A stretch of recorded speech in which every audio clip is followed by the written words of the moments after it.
नमस्कार, आप देख रहे हैं मनी 9 और मैं हूं आपके साथ विशाल शर्मा। टेलीकॉम कंपनियां बहुत जल्द आपको जोर का झटका देना चाहती हैं। ये हम नहीं कह रहे हैं, ये कहना है ग्लोबल ब्रोकरेज हाउस की रिपोर्ट्स का। इस रिपोर्ट्स में घरेलू भी हैं, घरेलू ब्रोकरेज हाउस की भी रिपोर्ट है, इसके अलावा ग्लोबल ब्रोकरेज हाउस की भी रिपोर्ट्स है। अब क्या कह रहे हैं, क्या क्या तर्क दिया जा रहा है, देखिए कहानी में अगर आप हम लोग को लगातार देख रहे होंगे, सुन रहे होंगे, मनी सेंट्रल में भी हम लोग चर्चा कर रहे हैं कि जेफरीज की एक रिपोर्ट आई थी। कहा गया था कि मोबाइल टैरिफ के जो दाम हैं उनमें इजाफा हो सकता है। कहा जा रहा था कि 2024 में जो कीमतें बढ़ी थी पिछले साल, वो कहा गया कि नलिफाई हो गया, यानी उसका जो इफेक्ट है वो कम होता हुआ चला गया है। अब कंपनियां चाह रही हैं कि फिर से कदम जो है रेट बढ़ाने का जो कदम है वो उठा लिया जाए। इसी पर चर्चा करने के लिए हमारे साथ आज मौजूद हैं हमारे सहयोगी और वरिष्ठ आर्थिक पत्रकार प्रवीण शर्मा सर। तमाम 2-3 रिपोर्ट्स आ गई हैं जेफरीज के बाद, मोतीलाल ओसवाल की आ गई, गोल्डमैन सैक्स की आ गई। क्या कहा जा रहा है सर, क्या सच में महंगा होने वाला है टैरिफ? नहीं, देखिए, अभी तक जिस बात की आशंका एक जेफरीज की रिपोर्ट के जरिए इस बात की आशंका थी कि इस फिस्कल की दूसरी छमाही में टेलीकॉम कंपनियां एक बार फिर से किराए पर जो रिचार्ज है उसकी महंगाई की मार डालने वाली हैं कंज्यूमर्स पे। अब उसमें दो और बड़ी रिपोर्ट्स आ गई हैं, एक मोतीलाल ओसवाल की रिपोर्ट आई है और दूसरी रिपोर्ट आई है गोल्डमैन सैक्स की। दोनों ने ये चीज़ कही है कि इस साल के आखिर में यानी दिसंबर के अराउंड मोबाइल कंपनियां जियो और एयरटेल कम से कम अपने जो यूजर्स हैं उनके लिए किराए बढ़ाने का ऐलान कर सकती हैं, यानी टैरिफ बढ़ाने का ऐलान हो सकता है। अब इसमें क्या फैक्टर है, तर्क क्या दिया बिल्कुल देखिए, एक तो ये बात है कि दिसंबर में बढ़ने वाले हैं।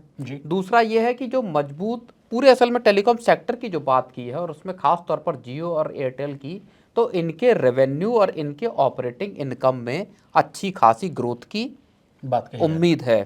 ठीक है, 2-3 साल ये बात कही गई कि 2-3 साल बेहद अहम साबित होंगे, यानी FY25 से लेकर FY28 तक का अगर हम देखें तो यहाँ पे रेवेन्यू ग्रोथ भी होगी, इनकम ग्रोथ भी होगी, ब्रॉडबैंड यूजर्स जो हैं वो बड़े पैमाने पर बढ़ेंगे। तो ये 2-3 मोटी बातें एक तो कही गई जिनके बेसिस पर ब्रॉडबैंड यूजर्स वही ना प्रवीण सर, जो हम लोग और आप अपने घर में जो लगाते हैं ब्रॉडबैंड लैंड कनेक्शन जो है। हाँ, तो वही बात है सर कि वायरलेस है, वायर्ड है, दोनों तरीके के जो ब्रॉडबैंड कनेक्शन है। पहले भी कहते आ रहे हैं कि जो बेसिक एमिनिटीज ऑफ लाइफ है उसमें जुड़ गया है wifi, internet, mobile.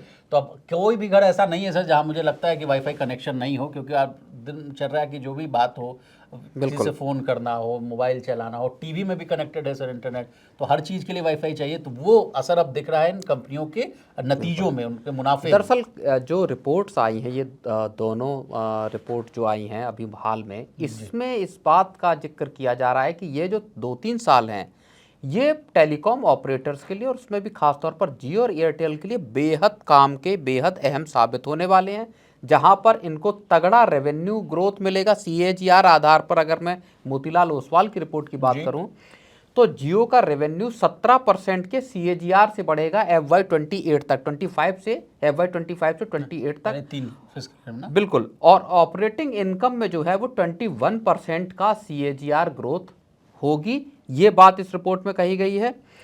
Fixed wireless access जो है FWA, उसमें इजाफा होगा, उसमें एक्सेलरेशन की बात इस रिपोर्ट में कही गई है। और RIL के लिए सबसे बड़ी ग्रोथ ड्राइवर साबित होगी जियो प्लेटफॉर्म जो है वो RIL के लिए सबसे बड़ा ग्रोथ ड्राइवर साबित होगा। ये एक बड़ी बात मोतीलाल ओसवाल की रिपोर्ट में कही गई है। इससे ये पता चल रहा है कि जियो का जो धंधा है, कारोबार है, वो बहुत तेजी से अभी आगे बढ़ने वाला है। और इसी क्रम में कंपनी, चूंकि आरपू वाली जो बात है जिसको हम आगे डिस्कस करेंगे, उसको बढ़ाने के लिए भी कंपनी इस चीज का प्रयास करेगी कि वो किराए बढ़ाए। और जेफरीज की जो एक रिपोर्ट आई थी उसमें यह कहा गया था कि जो पिछले साल टैरिफ बढ़ाए गए थे जुलाई में, उसका जो कंसोलिडेशन है यूजर्स का, अब वो कंसोलिडेशन होता हुआ दिखाई दे रहा है। यानी यूजर्स की जो एक चर्निंग थी वो अब ठहराव यूजर बेस में दिखाई दे रहा है। एक स्टीडी तरीके से जियो के ज़्यादा रफ्तार से बढ़ रहे हैं, एयरटेल के उससे थोड़ी कम रफ्तार से बढ़ रहे हैं, लेकिन दोनों को एक स्थिर गति से अब ज़्यादा यूजर्स हासिल हो सर रहे हैं। आगे आप चर्चा में बढ़िएगा, बिल्कुल। लेकिन आरआईएल की जब आपने बात की सर, तो इस बार के जो एजीएम में जो उनके नतीजे आए उसमें ये साफ दिखा भी कि जो उनका जो पेट्रोलियम और ऑयल रिफाइनिंग वाला जो बिजनेस है, उससे जो जो शेयर्स की बात की जाती है, जो पाई बिल्कुल। चार्ट से समझते थे, उसमें जो शेयर है ऑयल रिफाइनिंग का वो कम होता हुआ गया और ये इसमें ज़्यादा दिखता हुआ दिखा था सर। इसीलिए ये फ्यूचरिस्टिक बिजनेसेस में आरआईएल का फोकस पड़ा है, चाहे रिटेल हो, जो चाहे ईशा आपका अंबानी लीड जो कर रहे ईशा हैं। अंबानी देख रही हैं और इसको आकाश अंबानी देख रहे हैं, चाहे आपका जियो प्लेटफॉर्म हो, तेजी से ये ग्रो कर रहे हैं। और आगे चल के जिस तरह से ग्रीन बिजनेस पर, ग्रीन एनर्जी पे फोकस बढ़ता जा रहा है, रिलायंस एनर्जी अपने आप को, रिलायंस इंडस्ट्रीज अपने आप को डाइवर्सिफाई कर रही है। और ये जो ऐसे बिजनेस हैं जहां पे कि बड़ा इनको आगे बड़ी ग्रोथ इनको मिलने वाली है। चलिए सर, अब आप चर्चा करते हैं अगली रिपोर्ट की। गोल्डमैन सैक्स की क्या रिपोर्ट है सर, वो क्या कह रहे हैं कि क्या एयरटेल का क्या रेवेन्यू 15% की दर से बढ़ेगा सर? बिल्कुल, जो गोल्डमैन सैक्स की बड़ी रिपोर्ट आई उसमें यह कहा गया कि रेवेन्यू, एयरटेल की उन्होंने बात की है कि 15% की दर से रेवेन्यू बढ़ेगा, CAGR ग्रोथ है, और एबिटा ग्रोथ 21% की रहेगी FY 25 से 27 के बीच। एक और बात इसमें खास कही गई कि जो वोडाफोन आइडिया की जो मुश्किलें जिस तरह से बढ़ी हैं, जिस तरह से कंपनी के लिए अपना बिजनेस चलाना मुश्किल हो रहा है, उसका फायदा एयरटेल को मिलेगा। जो वोडाफोन आइडिया के सब्सक्राइबर छूट के जा रहे हैं वो एयरटेल की तरफ शिफ्ट होंगे।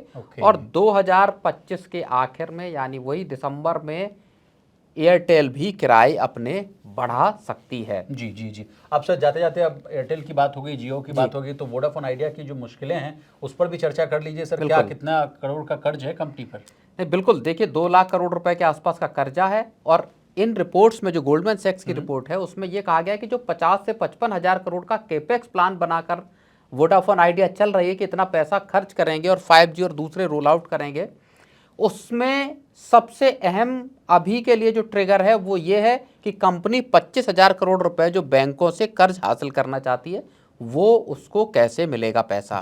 जी। तो ये 83,000 करोड़ का AGR का ड्यूज है। बिल्कुल, वो ड्यूज हैं। और जो कल सुप्रीम कोर्ट का एक फैसला भी बेहद अहम आया, जिसमें ये कहा गया कि इनका जो राहत मांग रही थी, याचिका नामंजूर की गई। बिल्कुल, AGR याचिका नामंजूर नहीं हुई है, याचिका पे सुनवाई हुई। अच्छा, और उसके बाद उसको खारिज कर दिया गया फैसले में, जी।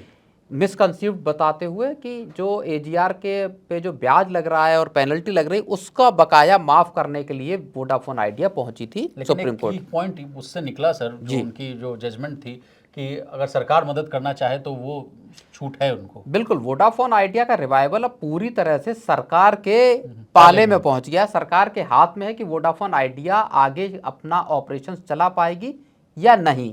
और देखिए, अगर वोडाफोन आइडिया मुश्किलें बढ़ती हैं वोडाफोन आइडिया की, तो इसका बेनिफिट मिलेगा जियो को और एयरटेल को मिल सकता है, क्योंकि जो सब्सक्राइबर्स हैं उनके पास कोई और ऑप्शन नहीं होगा, या वो जियो के पास जाए या वो एयरटेल के पास जाए। जी जी। अब सर, जिस बात की हम लोग चर्चा कर रहे हैं कि आरपू, कहा जा रहा है कि सब तमाम जितनी टेलीकॉम ऑपरेटिंग कंपनियां हैं ये इसी के लिए जंग लड़ रही हैं कि ताकि मेरा आरपू बढ़े। सर, आरपू का क्या गणित है, पहले ये समझाइए, और क्या फाइट है वो भी समझाइए। आरपू का बेसिक मतलब ये है कि किसी एक यूजर से किसी एक कंपनी को हर महीने कितनी कमाई हो रही है। जी।